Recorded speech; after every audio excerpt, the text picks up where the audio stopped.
What's going on, everybody? Welcome back to Something Like Therapy, the podcast where I want you to leave a little bit better than how you came. Today's a great show. Brought on some of my one of my favorite, not only just fellow officers to talk to, but also just a good friend of mine.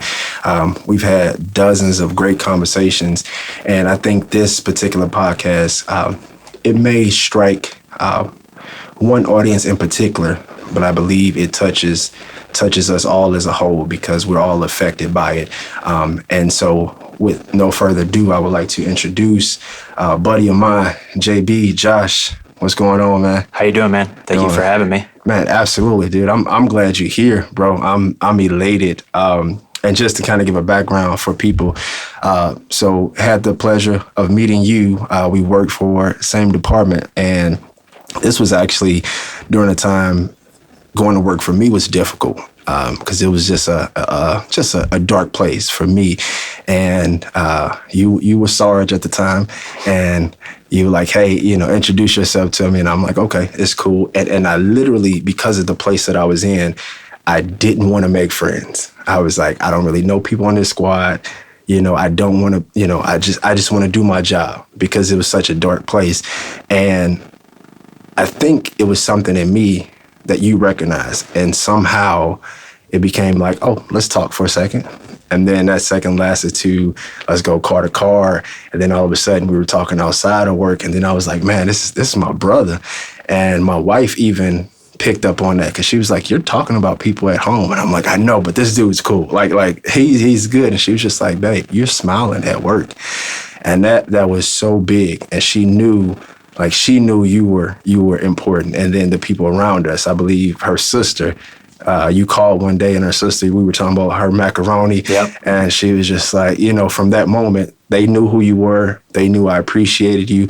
And so it was a joy meeting you then. I don't know what your take on that was. No, you said that, you felt like it was, I don't know if you said refreshing meeting me, but either way, there was something about me that you felt like you could make friends with, and the same went for me. At that time in my life, I was in a very, very dark place. Yeah. I didn't show that to anyone because it's very outside of my nature to do so. Yeah.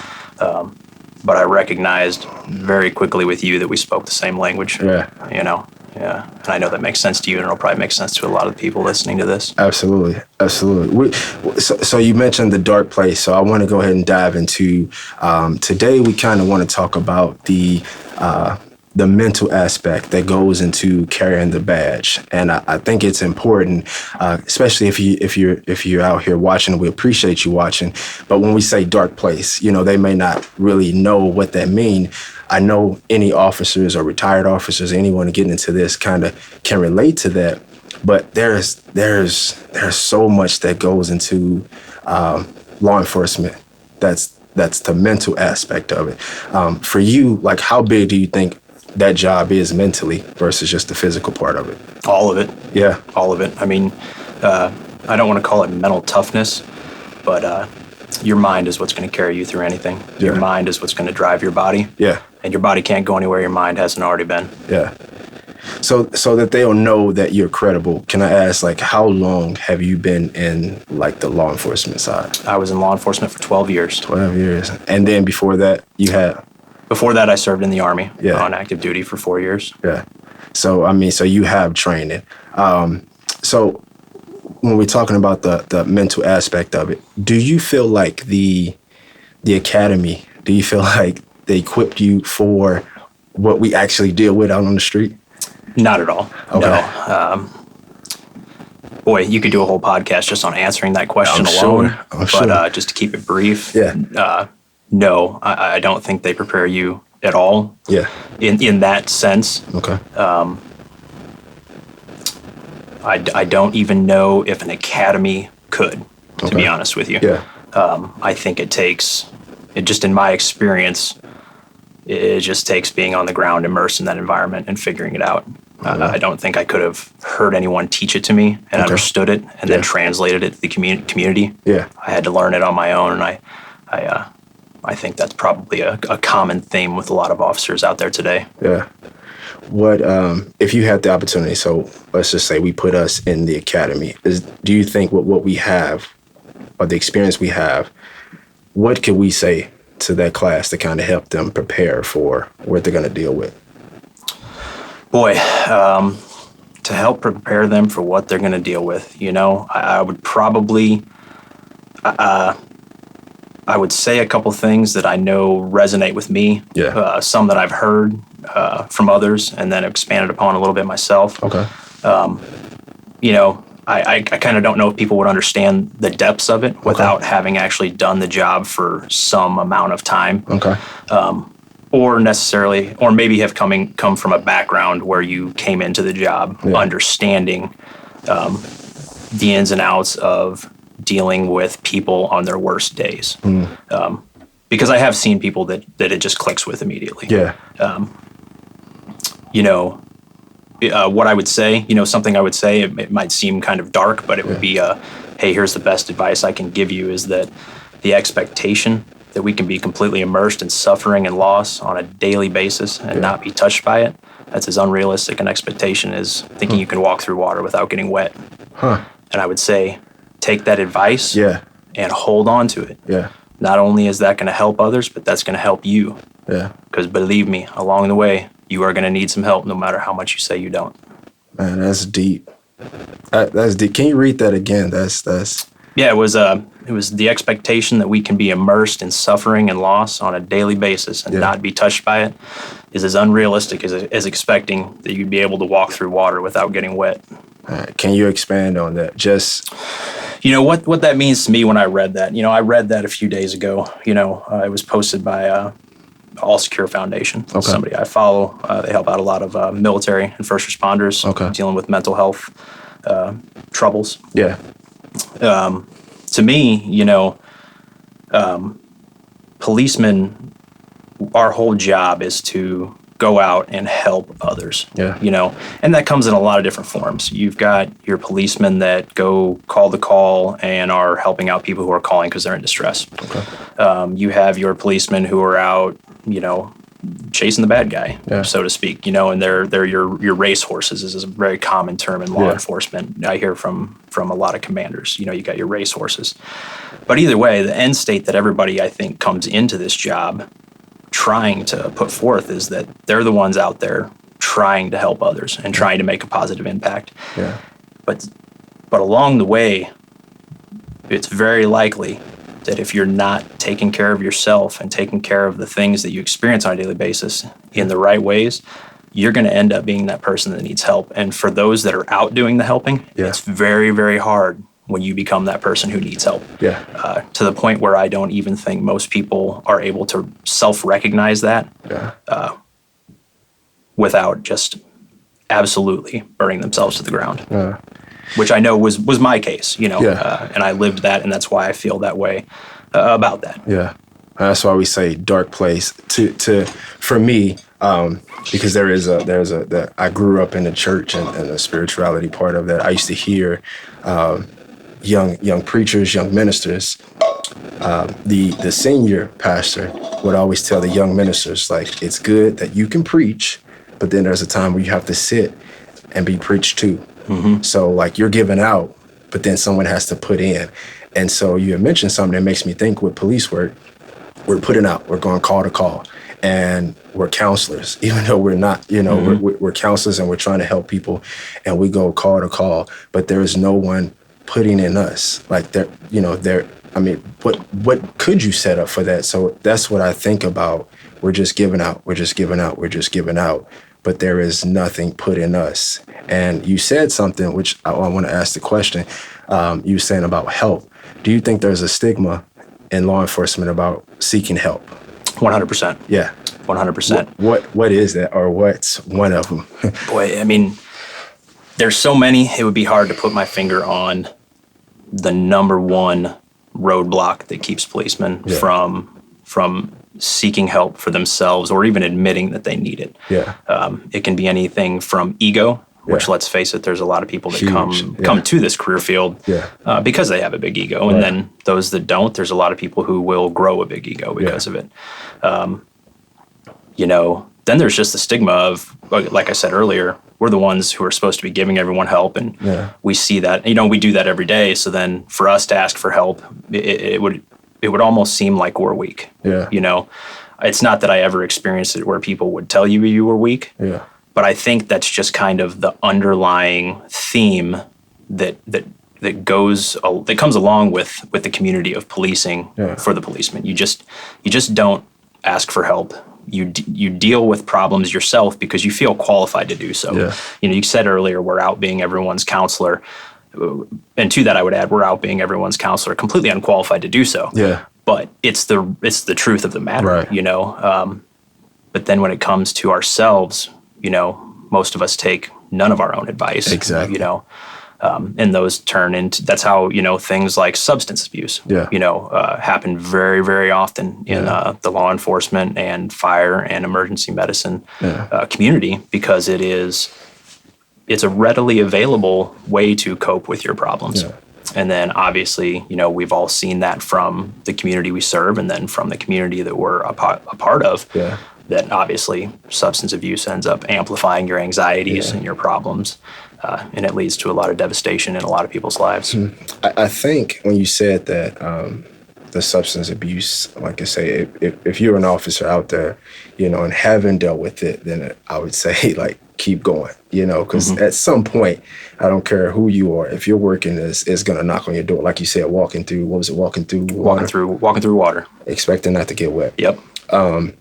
With that, I think because there's no judgment, the bottle has no like the bottle's not going to judge me. The bottle's not going to say, like, I'm surprised you can't get through this. And I think that's why it's easier for me to drink or for me to pick up these habits that I know will at some point take away everything I love, because there's no judgment, you know? Exactly.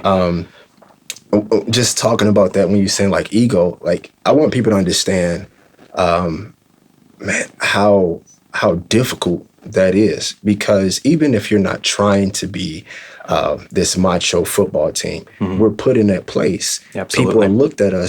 People look at us like, hey, you're supposed to have all the answers.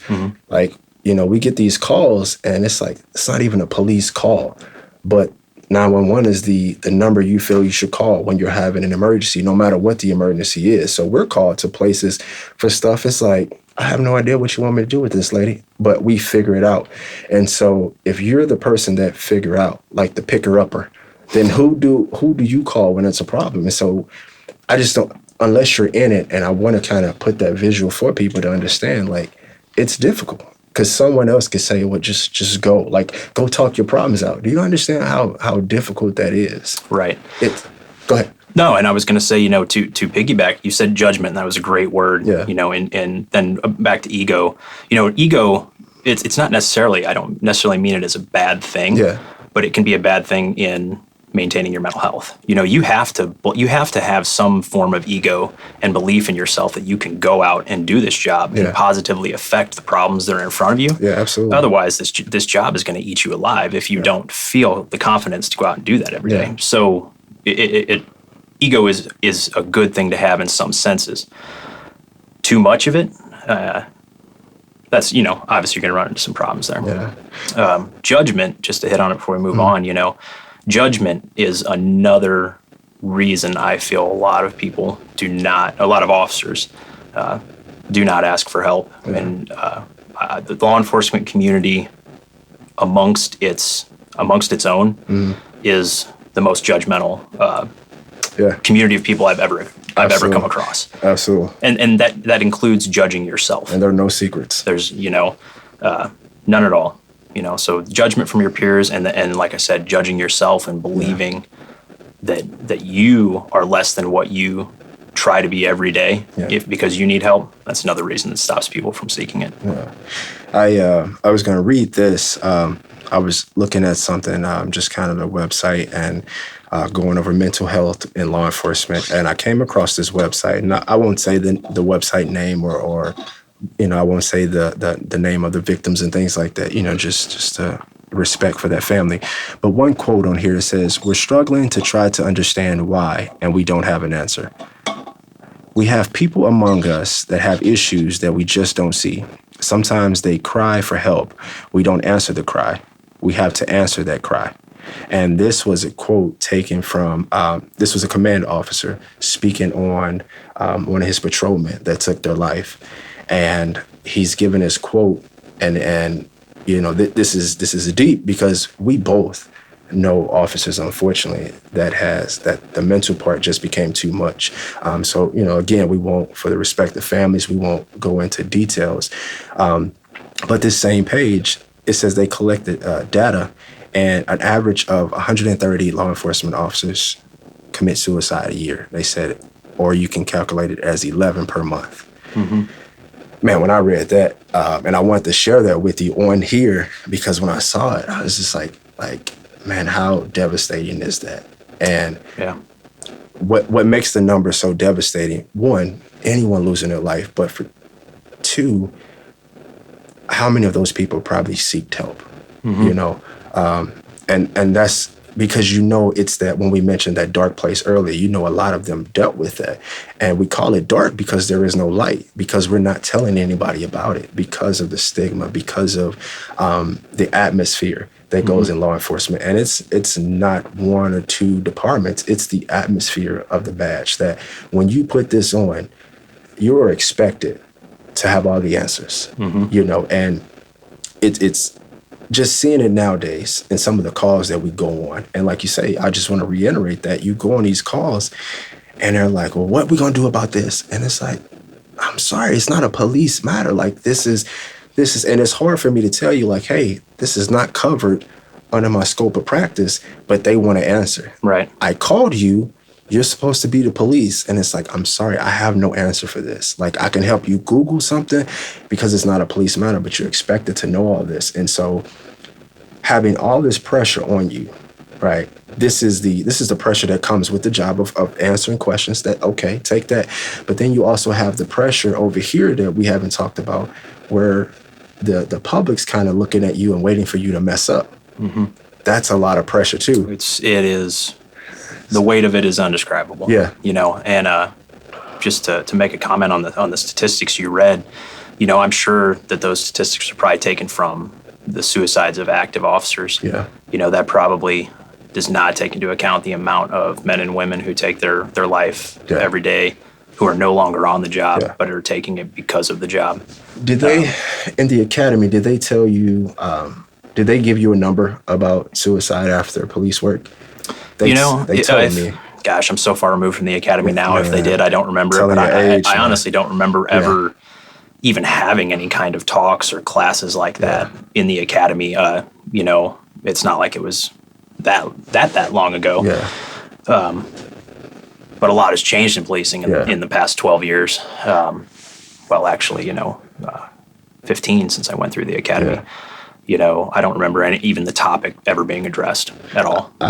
So it wasn't, we had different instructors. And I remember one instructor came in and was like, hey, this is a calling.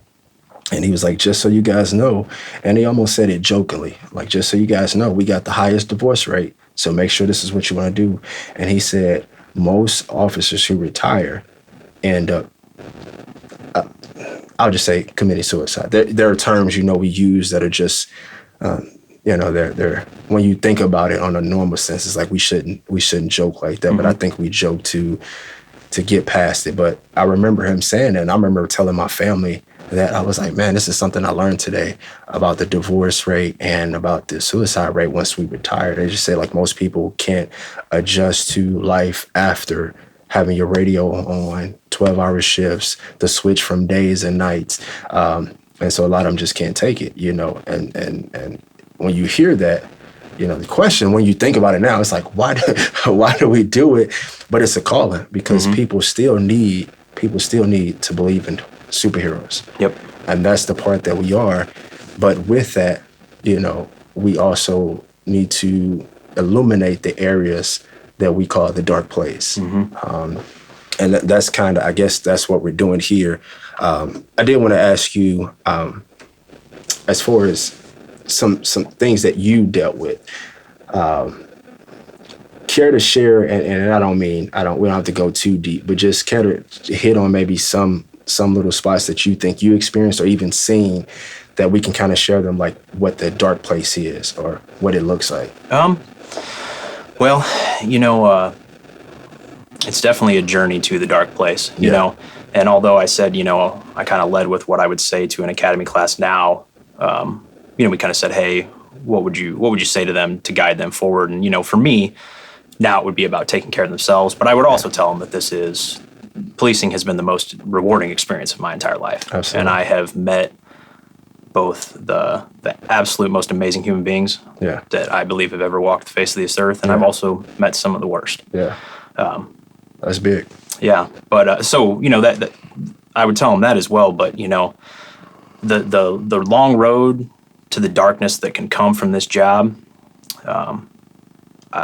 there's definitely, there's no one or two stories I could tell you that could pinpoint how I felt like I got to that dark place. Mm-hmm. It's definitely the sum of all things when it comes to that, because it's a lot, just to give some frame of reference, I worked on a major metropolitan police department for 11 years. I served as a patrolman for 1, and then I went to a narcotics unit. Okay. Spent 2 years in a narcotics unit, which, the operational tempo in those units ramp up, and you start having less and less contact with the good of your community. Yeah. And that's by design. You're, obviously, targeting narcotics traffickers and things such as that. But that's where for me, it began to get darker. I began to encounter much more of the worst in people. Yeah. After that, I spent 8 years on a full-time SWAT team. And that is the only thing you do, is you are encountering the worst of everyone else's investigations. Yeah. And it becomes a lot, in that journey, to lead with a story of how I knew I was right to be in those places at the time. Yeah.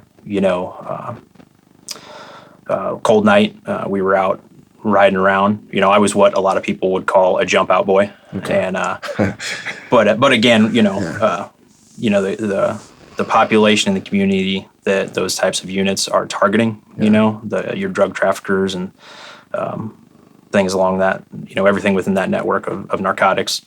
They're playing the game as much as you are. They know you're out there. They know who you are. Right. And it was a super cold night. But by your chain of command, you're still expected to produce, even though it's -3 degrees. Yeah. And we saw a guy walking down the sidewalk. It was about 1:00 in the morning. Absolutely no one else out. Yeah. I mean, it was so cold it was ridiculous. And so that was the first indicator that something might be up. He saw us, and like I said, we're not fooling anybody, even though, unmarked cars and things such as that. He knew who we were. Tosses something to the ground, begins to take off running, and then I we start to get out of the car, and I guess he just figured, well, what's the point in this? And he just stopped. Yeah. Partner went over, checked out what he tossed to the ground, and I tossed him in handcuffs and started talking to him. Just casual. It was the way I was taught, and the way I found the most effective to talk to people is just simply talk. Just talk to them. And what he told me, he was like, "Hey, man, he didn't try to make up a story or anything at all. He said he had just gotten off work. He was a convicted felon, so a lot of good job opportunities are not out there for him. Yeah, he had just clearly left. Probably a 12-hour shift to doing some type of labor." Which was indicative by the clothes he was wearing, because he was wearing laborer's clothes. Yeah. He was filthy, and I knew he wasn't lying to me, that he had just left work. He even had a bus ticket in his pocket that he had taken home, because he couldn't even afford a car, and he was out doing what he had to do to put diapers on his kids and food on the table for them. And in that moment, I would say that was the first moment in policing anyways, where I felt like I related to that man more so than I related to a lot of my peers in policing. And, I respected that about him. Yeah. All the odds in the world stacked against this man, and he was doing what he had to do to provide. Yeah. That was what I could relate to. Yeah. He was. I looked at my partner, and he looked at me, and we decided he was not the one, and he went about his night. Yeah. And I'm very proud of that. And that was one of the first times that I knew I was right for the job, that I was the right type of person for that job. Yeah.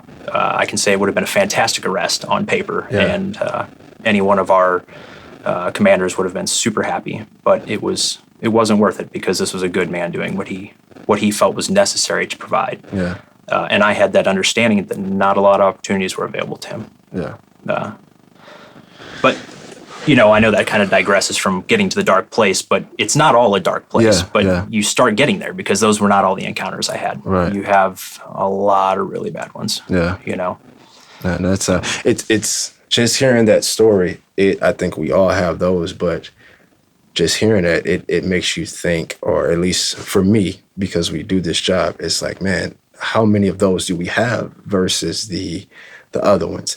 And we probably have a lot of those, but it's not, it's not as heavy as the other ones that stick on you. So it was actually good hearing that, man. I'm actually hearing it. I'm like, yo, that's good. Like, I'm cheering for him. Like, Yeah. That's good. I can imagine the show. So that's deep, man. I appreciate you sharing. Yeah, Sure. and I know that was a good story, but I can, like I said, I couldn't pinpoint,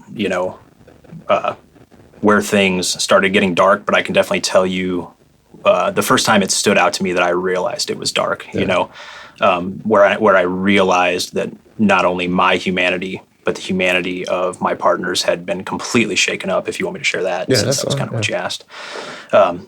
This was quite a few years ago, but we were out riding this night. We weren't out conducting SWAT operations. We were actually out riding the street, and we were riding in a rough neighborhood. And it was during the summer months, but it was late, so there wasn't a whole lot of people out.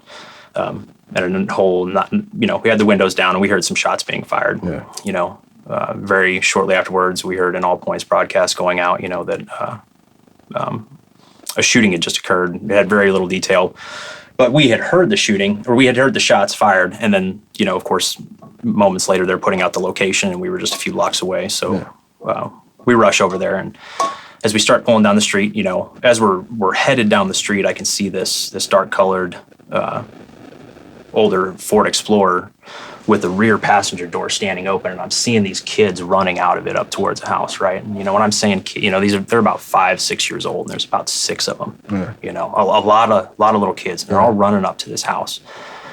And as we're pulling up, they're just getting in the door, and we pull next to it, and all the windows had been tinted, but I don't know if you've ever seen it yourself on the job, but when tinted windows get broken by gunfire, it doesn't shatter to where the window just falls. It breaks and the window just falls in. Okay.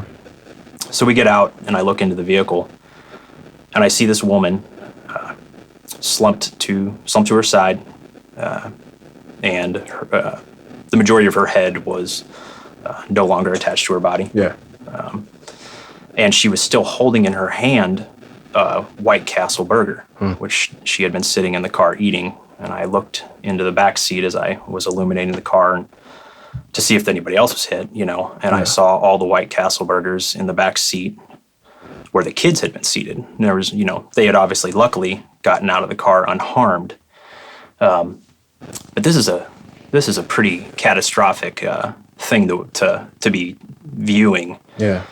In and of itself, and then you add the fact that these children just watched this happen to their mother, and I'm processing all this in my head. And me and my partners we were riding 3 deep that night, and nobody really at first was saying anything, and there was nothing we could have done to help her. Obviously, if she was still alive, if there was any kind of aid we could have given, we would have. But like I said, it was very, very apparent that there was no aid we could give this woman. Yeah. But she was still holding that burger, and they had been sitting in front of their house just enjoying it. She'd been enjoying that with her kids, enjoying a moment with her kids. Yeah. And the only thing spoken was one of my partners just looked at us and said, "Do you think that's one of those new sriracha burgers?" Which were out at that time. Yeah. You know, and he didn't mean it to be callous. Humor is That's how we deal with it. It is absolutely a self-defense mechanism. I needed it now. Yeah. Like I literally needed it now, man. Yeah. But that was the first time when I truly, and now we had been, you know, felt that way probably for ages before that. Yeah. But that was the first time I truly was able to see and feel like I could touch our loss of mid-range emotion, like empathy and sadness and any of those types of things, because they didn't serve us in that job. Those were the types of emotions and feelings that were going to get us hurt. Right, exactly. You know, but that takes a very, very, it's a very costly human toll on you because, you know, one of my partners, you know, I didn't have any kids at the time, but he had kids, you know, and he went home after that shift and, you know, he went home. That was towards the end of our shift. We went home at about an hour later, and an hour later, he's having to be a father, and a husband, and you know, 5 hours later, he's having to get kids up from school, and just, you know, you act like he's never even witnessed something like that. You know, I want to. I'm gonna pause you because I do want to touch on what the last part you just said, but I want to just park for a second. So people know the what your partner said. And I think if you're watching this and you're sitting on the edge of your seat like I was, then you understand because it gets so deep, you know, and I try to explain this to people that it's not that we're trying to joke because you're just heartless, but you have to get past it. And I think people don't understand that we have to do the job. You know, we have to do the job.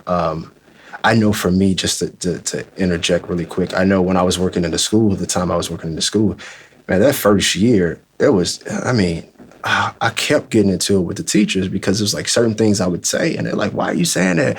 Or, you know, students would come in with certain issues, and I'm laughing. I'm like, oh, that's hilarious. And they're like, it's not, you know, like, and I'm just like, man, why are these teachers so soft? Like, I can't work in this place, it's so soft, but you realize how far detached you are. But it's things like this. This is what we do to cope. And I'll share this, like right now, I'm in such a great place in my life. I've shared on this show, on this podcast, a dozen things that have already happened, but I'm in a great place. But I remember my transition. I had a conversation with my god brother, and I'll have him on at a later date. But I was like, man, I want to start seeking after God. I want to be. I have to be different. And he said, he was just like, man, this is going to be tough for you. He was like, because you do your job well, bro. And we grew up together. He was like, but we separated because you had to kill every emotion that God needs to do this job. And when he said that, dude, it hit me like a ton of bricks because most officers I know, male or female, we consider ourselves believers. We have to. But when he said that, he was like, man, you had to, what God really needs, humility, mercy, grace. He was like, dude, you have to bury those to do the job you have to do. So now you have to basically learn how to walk again. And it was just learning how to show humility, learning how to, we say empathy, but also a little sympathy. You know what I mean? Also just that mercy and grace and the understanding, even with the guy from the cold day, the three degree. Yeah, exactly. You know, and that was kind of why I told you both those stories. You know, both those stories, there was about 10 years apart between the two of those. You know, and there's literally thousands of these types of encounters in between A to Z. Yeah. You know, but to me, it showed that, you know, in the beginning when I was able to have those types of emotions and still maintain that, and it's you know, a lot of it gets sucked out of you due to the need for self-preservation. You know, believe me, not a one of us laughed about that joke. Yeah, absolutely. Not even the officer that told it. You know, self-defense. You know, it's. It's when I think about it, and like I say, we just want to shed light, and I hope people are getting it. That these are the things that we have to do day in and day out. And it's almost like we have a little victory when we can do something like the rest of the humans. And it sounds weird, so I'll try to explain. But you get it. It's like when I was in that spot and I did something that other humans did, is almost like, yay, kudos for me. When I can sit around teachers and not be inappropriate or not say something that they're like this dude, like, no, we don't joke like that, or just something that is what they might consider normal. It was like, cool, you did it. Like, high five for you. Because I know, unfortunately, that human side, it's all, and not saying we're not, but it's like slowly it starts to, I ain't gonna say die off, but we bury it. It's almost like we can go home and we can be who we are, but when we get to work, 12 hours, some of us 10 hours, 8 hours, no matter what the schedule is, you have to get rid of that. And you have to be who they need you to be at the time they need you to be it.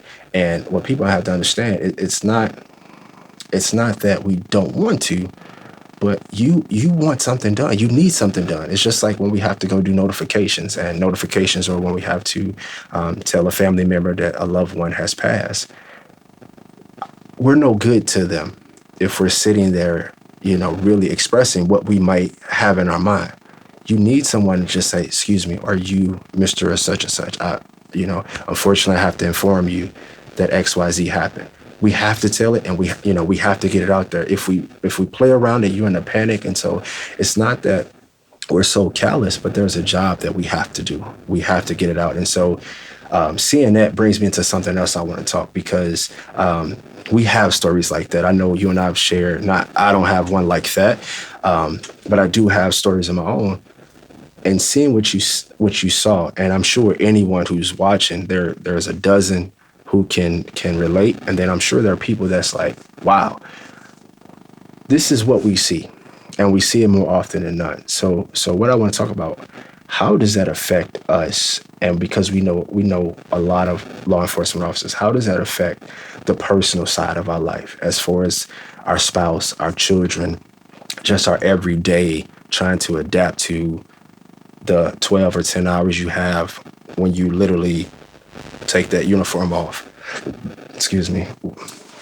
Yeah, I think, number one, there's no shutting it off or turning it on. Yeah. At least for me, there wasn't in my experience. My personal life and my family life revolved around my work. It was not the other way around. And I know that over time and over repeatedly having absorbed the negative energy from always being in contact with the worst type of situations, whether they were violent encounters or whatever they may have been. I cared so much about how I could positively affect the outcomes for those people and for my fellow officers. Yeah. That I was absorbing so much of that negative energy. Yeah. And I didn't really realize that. My partner had at one time said that he thought I absorb everything. And this was long before I hit my dark period. But I remember him saying that because it became important later in my life. And I didn't realize a lot of these things right away. It took me to be an outsider looking on. It took me having to be an outsider looking at my life to realize what was happening to me, because I did not at the time. And I think that's a common theme with officers, especially officers who serve in high operational tempo units. That negative energy was creating and manifesting anxieties that I had no skill set to control. Yeah. And then that caused the bleed over into self-destructive behavior. And that self-destructive behavior, it takes place when you're off duty, because that's when I'm not having to be the answers guy for anybody. At the time, I wasn't a parent, and I saw a lot of bleed over, and I saw a lot of my letting, whether I was doing it intentionally or not, I was letting those negative emotions out in my personal life because I felt like that was my space, but all it was doing was damaging myself and damaging those around us. To very, very serious impacts. Yeah. You know. I was gonna say, with that, I know for me, like my family saw it. Like I say, man, we grew up in the church, and even though we're from the projects and stuff like that, our mom kept us in church, and so there was just certain things about us that we didn't do. And I remember we had a family meeting, and I'm sure if my siblings listen, they're gonna be like, I can't believe he's talking about this. And just from the area you worked in, there's one thing you don't mess with. That's a black mama. Like you already know, black mama don't play. Absolutely not. That is, if you need something, I don't care who that dude think he is, thug or not, black mom gonna get him in order. We had a meeting, a sibling meeting at my mom's house. And this is one of those dark areas. And we're in there and the meeting goes south. And I just go off on my brother. And I mean, I'm hot. I'm already tipsy. I shouldn't be. I'm not at mom's house, And I'm literally, as the meeting's going on, it was a tense meeting. As the meeting's going on, I go out to my car and I'm hitting my shots, and I'm coming back. And my sister already said, like, hey, if you're drinking, you shouldn't talk. I was like, no, I'll be cool. Like, I'm good. Like, what offices? I'm good. We know that I'm good. We're never not good. We always say, you good to drive? Man, I'm good. Leave me alone. And so it come to me and I just go off. And I mean, I'm using profanity and like I'm threatening my brother to stand up, and it just goes off. And knowing my upbringing, it's like, dude, how do you disrespect your mom house like that? And we joke about it now, but that was one of those moments for me when I was like, dude, you're tripping. Like you are literally off of the knob right now. But because that aggression and because of the habits that I was picking up, that was life as I knew it. But for me, that was one of those moments where it's like, yeah, you went too far. I don't care who you are. You don't disrespect mom's house. And it wasn't towards, like, nothing towards her, but my brother and I. And he just sat there. And at the time, I'm a lot bigger than he is, but at the time, I thought it was because of my size. What I didn't realize is because my brother felt sorry for me. Like we're 8 years apart, and he's probably looking at me like, man, like I remember holding you. I remember getting you dressed for school, and look at you now. But but in my mind, I'm cool. I got it all put together. But it's like you're not, And for me, that was just that light bulb. Like it didn't happen that night because I left that night. I was hot. I was even mad at my younger brother because I was like, why you ain't say nothing? Like why? Like I'm speaking for you. But after a while, I realized, like, man, you tripping. Like. What were you thinking? But there are stories like that. I remember a relationship during this time, before getting married and all that, where somebody said, like, you're so robotic. Like, your emotions are so robotic. You don't care about what you say. Like, you just, this is what you say and you keep moving. And again, in that stage, you're just like, I'm just honest. If you can't handle that, the ego. If you can't handle that, that's that ego we talked about. It's earlier, like if you can't handle it, I'm sorry. I'm sorry that you're too soft. That's the thing. But you realize, man, that's that dark area that you're going into. And so for me, that's how we started bleeding out. I'll even say this. Like I'm gonna be really transparent because I like to be transparent. I stopped allowing people, not saying like, oh, I control people, but I stopped being called by my first name. Like, that's how deep it was. And I can't even believe I'm sharing this right now, but most people, even people that's probably watching this that know me, probably don't know my first name because I completely wanted to get rid of that person. And if you're in law enforcement, maybe you can understand. I know people can't relate to that, but it's like he represents something completely different. And when I would introduce myself, like, I would like, this is my name, and even my wife, Precious, her family, I remember her two brothers, they were in our wedding and they was like, hey, we're here for the Tux. What's Peyton's last name? And she was just like, that is his last name. He's like, what? Because that's all they knew, because that's what I went by. Because for me, this person, and not to say like, because the life I had, I didn't have to pretend to be something I wasn't. But what you do in police work, it does build a callus around you and you become somebody. And so, using my first name represented that little piece of humanity, and that represented my mama's boy who was sweet and did those things that she remembered.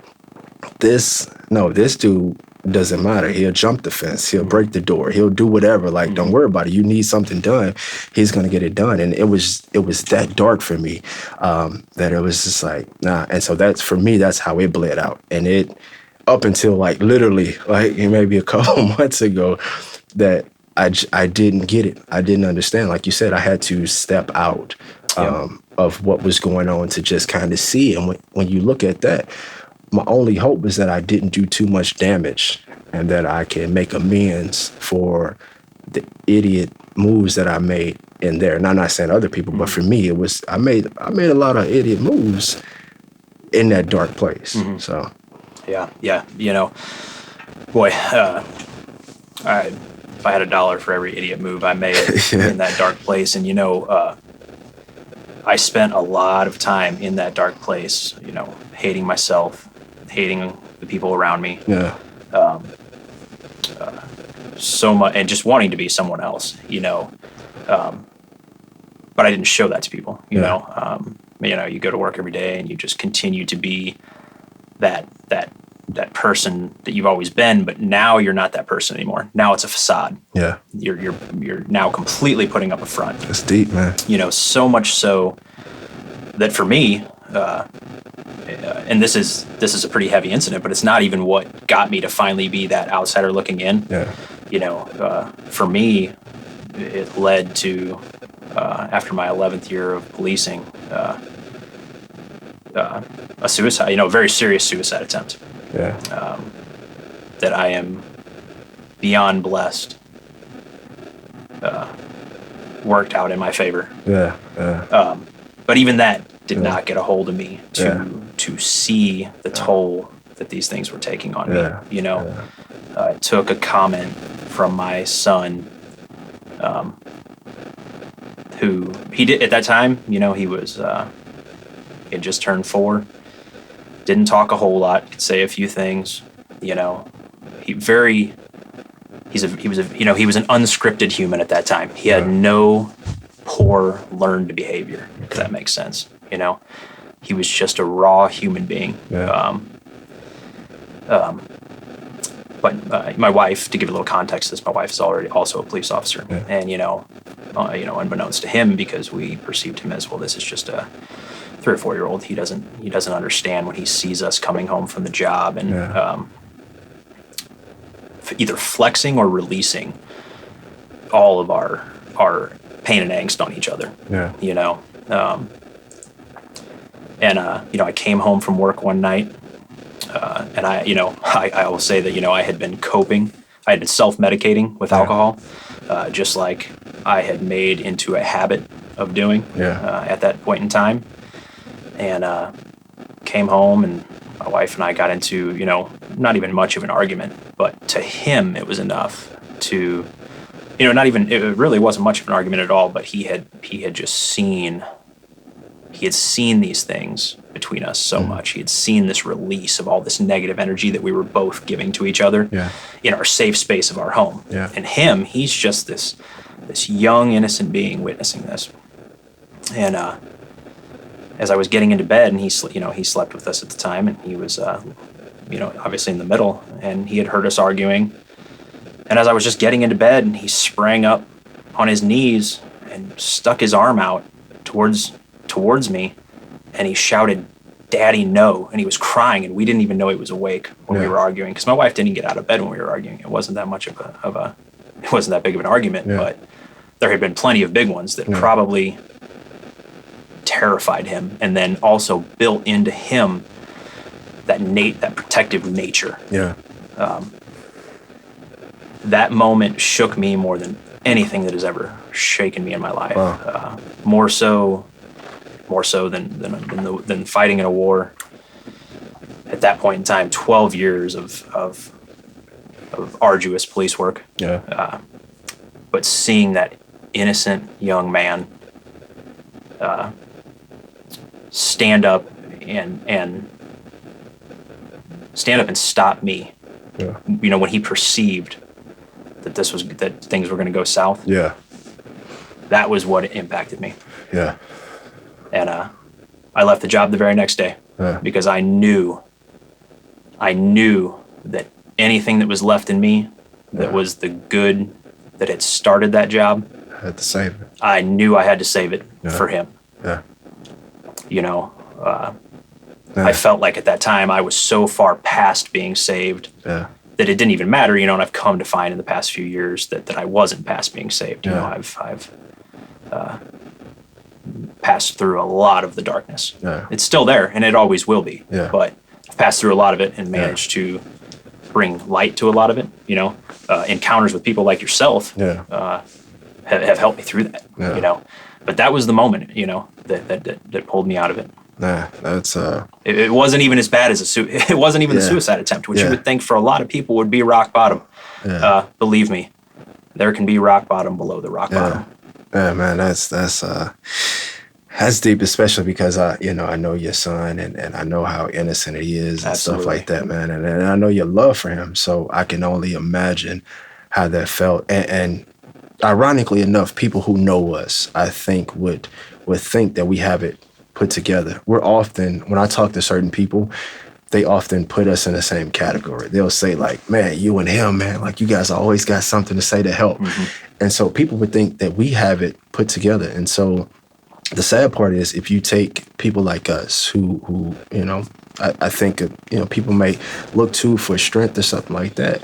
And we're going through what we're going through. Can't even imagine some of those who may not feel like, or I'm important, or people know me. And so what's the point of even talking about my problems, man? And just hearing that, it's deep, but that's what I said. Like there are moments that I seeing what I've done that I wish I could take back, you know, or at least I can still fix those areas, you know, like what you said with him. And I think about my sons and I think about, you know, past relationships and no, I don't want to go back to that, but I know I had to take claim in what I did, you know, with my mom. I had to apologize for that. My brother and I, we're still not what we used to be. And it's because of, you know, what I've done. I know for me, and I've shared this with them before with my baby boy, it took not only just that, there's some other things that happened that you are aware of, just within, you know, my job and things like that I had to wake up and just kind of grow up. But with my son, when this last encounter hit, man, it hit me different, like almost how you said. And it was that moment where I had to seek something better. And I remember I'll never forget that moment where I'm just sitting there and I'm like, God, I have to do better. Like I have to be a better person. I have to do a better person. And I think one of the hardest things for me, and it's going to sound weird or to most people, it was crying. Like I couldn't, you know, it's because you train yourself, you know, I hate to say it, and I maybe it's me, but we get frustrated when we see weakness. Like I know when I'm on a call and I'll be there to help, but when I see a man who's breaking down about I'm like, come on, man, like you good, like you good. And so when everything happened with my kiddo and with the fire and all these other things, and I remember everybody was asking, like, you good? You okay? I'm like, yeah, I'm okay. But I wasn't. And I remember a guy who's been in my life for a while. He's like a brother. He called me and he was like, yo. And I'm like, what's up? Like, I knew what he wanted, but I was at work. I'm like, what's up? And he was like, nah, man, don't what's up. Me like, what's up? And I'm like, I'm cool. He was like, you're not cool, bro. He was like, he said his wife had just shared with him what happened.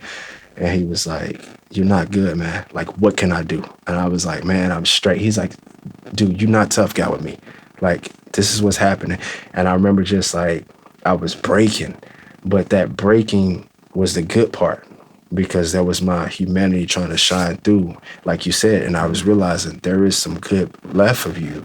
And when we say good, it's not to say that we're bad people, but it's just that you can look at things a little different than how I don't have to be as callous as I was, or, you know, I can just look at life different, or I can be saved from just my mind. And so he sat there and I got quiet And I guess he knew what was going on, but I was at work. That's why I didn't like it, because I'm like, I'm at work. I'm hoping no car drive up to me. But he was just like, all you need to know is that we're here for you. And to hear somebody say that when again, from our beginning conversation, you're supposed to be the one that's there for people. Yep. And so not only do we not ask for help, but I don't think we know how to allow other people to be there for us. So much so, even in our training, we have to train that say, hey, he's taking lead, because naturally we'll all take lead. So even in our training, dealing with, tactics, and you much better with this than I would, but even with our tactics, we have to train. You're number one. You know what I mean? You go in first, because naturally we'll take lead. And so even with our personal life, we don't know how to let someone help us or to be vulnerable, because that vulnerability is like, it's weakness. I don't know your take on it. No, yeah, I mean, letting someone help you is a big thing. Yeah. Because I can say that leading up to my suicide attempt, my partner, who I rode with this man for years, years. It wasn't like it was a superficial relationship. I mean, to this day, I have more of a relationship with this man than I have with my own wife. Shout out to him. He's a good dude. He is great people. He recognized what was happening to me. Because we'd also been academy classmates. We began this journey together. We were all seeing the changes in each other, and I had even helped him through rough times in his life prior. There were a lot of good people on my team that saw this leading up to my suicide attempt and tried to intervene, and I didn't listen because I can tell you prior to that, I had been the last one that anybody would think was gonna have a problem or anything like that. I faked the funk that well, and I had been the one for so long at the helm of a unit that was having such a wide sphere of influence on affecting other officers in good manners. You know what I'm saying? I was so fortunate in my career to have been able to be put in positions to have those positive effects on other officers and try and influence them, to work hard, be positive, and basically just bring good things to the table, for the police community and for the community we serve. But what I was doing at the same time was something that, I heard my drill sergeant say this in basic training, and he meant it in the terms of, don't whine and don't cry. He said, suffer in silence. And I liked that, I was like, man, that's good. And I always hung on to that, it was something I had told other people, along the way over all those years. Hey, man, suffer in silence. This, when you get into this job, and, I'm sure it's the case for most others, but definitely, in the case of myself and for all of the men and women that I know that served in these high tempo units like this, the job it's like this speeding train. I've heard this analogy about the train before, but while you're on this train, you're amassing a lot of baggage, and it's so easy to toss it behind you and expect to deal with it later and think that you'll deal with it later in a positive manner, because again, you're dealing with other people's problems, whether it's someone from the community or it's another officer's problem. You're dealing with those every day, and you're finding answers and solutions for all these people. At least you feel like you are. Maybe that's that ego, and you're really not, but you're thinking you are. When you get off that train, you're standing on. I can tell you that you are standing on the platform, and that train does not stop. You have jumped off it while it's moving, and it keeps going. And before you can even turn to watch it go, it's gone. But then you're standing there with your bags. And those bags are going to unpack themselves. And that is something that I did not anticipate, and I don't think a lot of people do. Those bags definitely unpack themselves in a lot of forms. It's deep, but it's the reality of this profession for a lot of people. A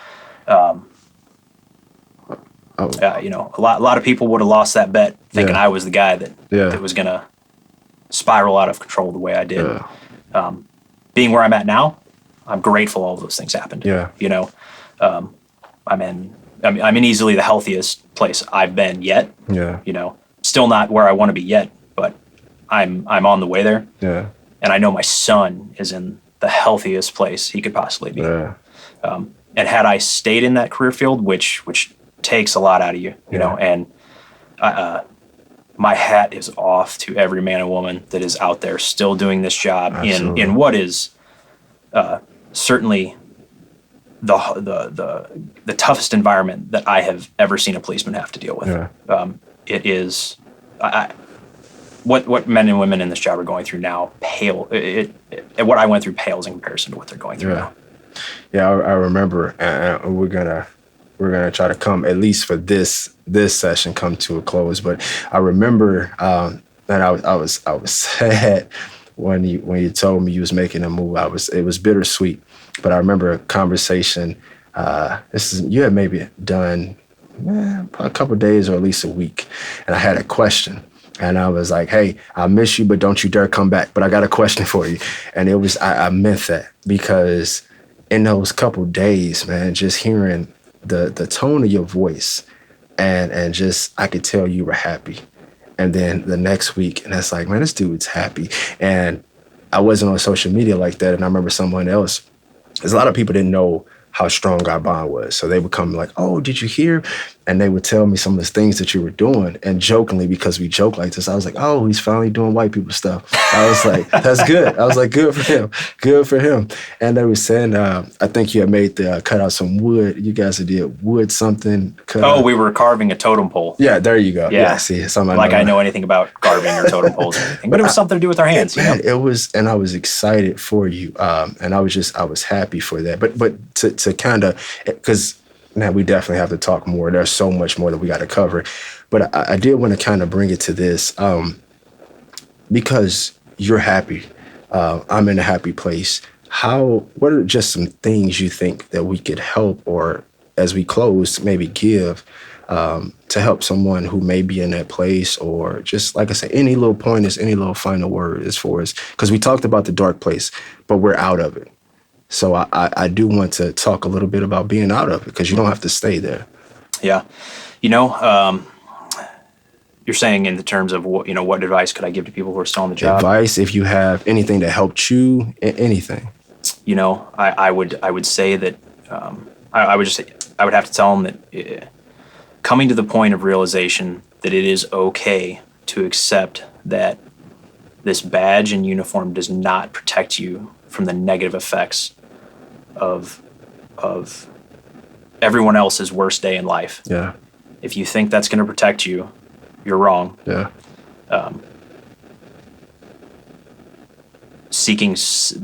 Helping yourself privately, yeah. Meaning just helping yourself in your own head, yeah. It's probably not going to work. Yeah.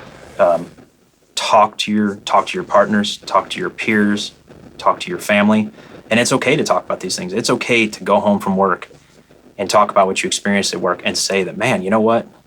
Even though I acted like I was okay there, I'm not okay with this. It's absolutely okay to say that, and no one is going to judge you. I will tell you that people are going to miss you when you're gone if something bad happened. Yeah. People are going to miss you when they're gone, but they may not know how to carry on without you, whether it's at work or at home.